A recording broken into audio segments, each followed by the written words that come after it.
Hello everyone, welcome back to my YouTube channel. तो अब हम लोग एक नया कोर्स शुरू करेंगे जो होगा मैथमेटिक्स का, और इसका मेन फोकस होगा गेट और ईएससी का सिलेबस। तो इसमें हम मैथमेटिक्स को पढ़ेंगे जो कि गेट और ईएससी में पूछा जाता है। लेकिन यहाँ पे जो हम पढ़ेंगे और हमारा जो पढ़ने का स्टाइल होगा वो बिल्कुल अलग होगा। बाकी जगह क्या होता है कि मैथ्स का पूरा थ्योरी पढ़ाया जाता है, नोट्स को भरा जाता है, फिर उसके बाद क्वेश्चन कराना सिखाया जाता है। इस पूरे प्रोसेस में क्या होता है कि स्टूडेंट्स मैथ्स को थ्योरी पढ़ते पढ़ते वो फेड अप हो जाते हैं और फिर क्वेश्चन सॉल्व करने में वो अपना एनर्जी नहीं लगा पाते। और साथ ही साथ उनके दिमाग में कहीं ना कहीं ये भी बात होता है कि जो मैथ्स है वो एक ईजी सब्जेक्ट है, तो इस पे उतना टाइम देना अच्छा नहीं है। तो इसीलिए उस पर वो उतना टाइम नहीं देते हैं, और जो वो टाइम देते भी है वो अपना टाइम दे देते हैं उसके थ्योरी पार्ट पे, जिसके वजह से क्या होता है कि उनका अच्छा प्रैक्टिस नहीं हो पाता क्वेश्चन का, और फिर कॉन्सेप्ट में वो लैग करते हैं, और फिर क्वेश्चन को वो मार्क्स में चेंज नहीं कर पाते एग्ज़ाम में। तो इसीलिए इन सब चीज़ों को ध्यान में रखते हुए ये जो हमारा कोर्स होगा ये उस तरीके से नहीं होगा कि इसमें हम सबसे पहले हम लोग थ्योरी पढ़ेंगे फिर उसके बाद क्वेश्चन करेंगे। इसमें मैं क्या करूँगा कि सीधा गेट और ईएससी में, यानी जो प्रीवियस ईयर क्वेश्चंस है उन क्वेश्चन को मैं उठाऊंगा और उन क्वेश्चन को बहुत अच्छे से डिस्कस करूंगा। उसमें एक एक कॉन्सेप्ट ए से लेकर जेड तक जो भी यूज हुआ हो, चाहे वो छोटा कॉन्सेप्ट हो, इजी कॉन्सेप्ट हो या बहुत बड़ा कॉन्सेप्ट हो, उन सारे कॉन्सेप्ट्स को मैं डिस्कस करूंगा और फिर मैं आपको वो नोट डाउन भी करवाऊँगा, ताकि साथ ही साथ आपको एक शॉर्ट नोट्स जैसा नोट्स भी तैयार हो जाए। तो इससे क्या होगा कि आपका क्वेश्चन भी प्रैक्टिस हो जाएगा और साथ ही साथ आपके पास एक सुपर नोट्स भी तैयार हो जाएगा, जिसको पढ़ना आपके लिए बिल्कुल आसान होगा, क्योंकि उस नोट्स को आपने खुद समझ के बनाया होगा अपने तरीके से। ऐसा हम लोग क्यों कर रहे हैं, इसका क्यों फ़ायदा है, ये आपको थोड़ा समझना पड़ेगा। जो ह्यूमन बीइंग्स है उनका साइकोलॉजी कैसे काम करता है।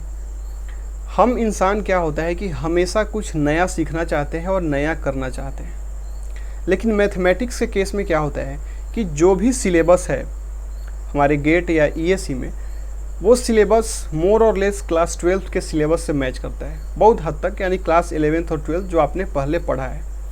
क्वेश्चन का लेवल थोड़ा बदल सकता है, लेकिन सिलेबस मोर और लेस, मैं ये नहीं कह रहा कि एग्जैक्ट सेम सिलेबस है, मोर और लेस सेम सिलेबस है। यानी कि जितने भी चैप्टर्स है, टॉपिक्स है, ऐसा कोई नहीं है कि जो आप लाइफ में फर्स्ट टाइम सुन रहे हैं, उसके बारे में आपने पढ़ा है, उससे रिलेटेड आपने क्वेश्चन किया है, और एक बार नहीं, आपने ऐसा दो बार किया है। एक तो आप क्लास 11-12 में किया होगा, और फिर जब आप कॉलेज में गए होंगे जहाँ से आपने बीटेक किया होगा, तो वहाँ भी एक सेमेस्टर या फर्स्ट ईयर में इसको पढ़ाया जाता है। तो दो बार आपने उस चीज़ को पढ़ा, और साथ ही साथ वो चीज़ उतना मुश्किल भी नहीं है। तो इससे क्या होता है कि आपका उसमें उतना इंटरेस्ट डेवलप नहीं हो पाता, क्योंकि आपको अंदर से कहीं ना कहीं लगता है कि मुझे ये सब चीज़ कुछ हद तक पता है। इसीलिए जब भी टीचर आपको थ्योरी पढ़ाता है तो आप उसमें पूरा फोकस नहीं दे पाते, क्योंकि आपको लगता है कि ये चीज़ आपका पढ़ा है और ये आसान भी है। क्योंकि हमें ये पता है, ये स्टूडेंट के दिमाग में ये बैठा होता है कि मैथमेटिक्स ईजी है, स्पेशली अगर हम गेट और ईएससी के जो सिलेबस में है और जिस लेवल का क्वेश्चन आता है अगर उसको कंसीडर करें तो, और बहुत हद तक ये बात सही भी है।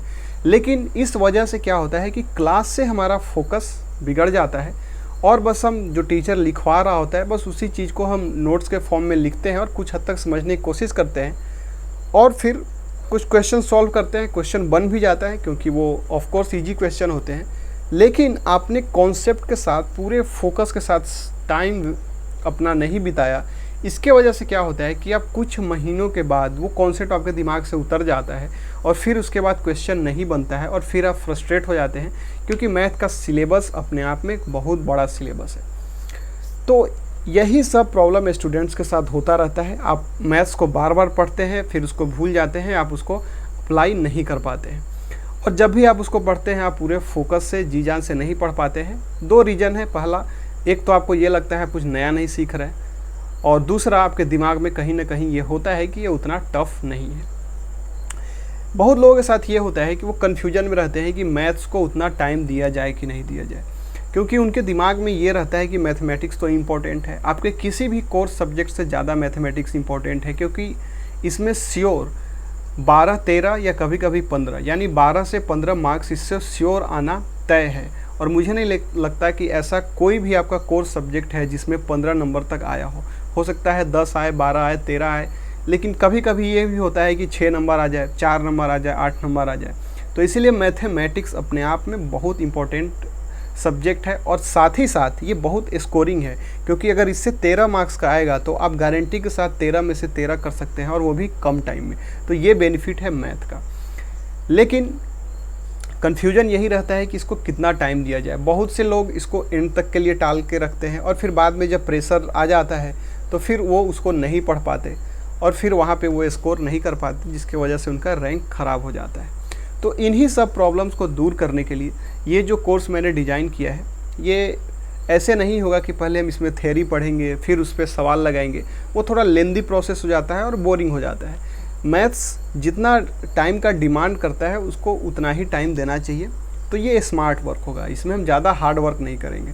तो इसमें क्या करूँगा मैं कि जो भी गेट के प्रीवियस ईयर क्वेश्चंस हैं उन क्वेश्चंस को मैं उठाऊंगा, और उसमें जितने भी कॉन्सेप्ट्स हैं उन सारे कॉन्सेप्ट्स को मैं उसमें डिस्कस करूंगा, और फिर उससे मैं आपको एक नोट्स बनवा दूंगा और आप उनको रिवाइज कर लेंगे, फिर आपका काम बन जाएगा। और साथ ही साथ मेरे साथ आपका एक अच्छा खासा क्वेश्चन का प्रैक्टिस भी हो जाएगा।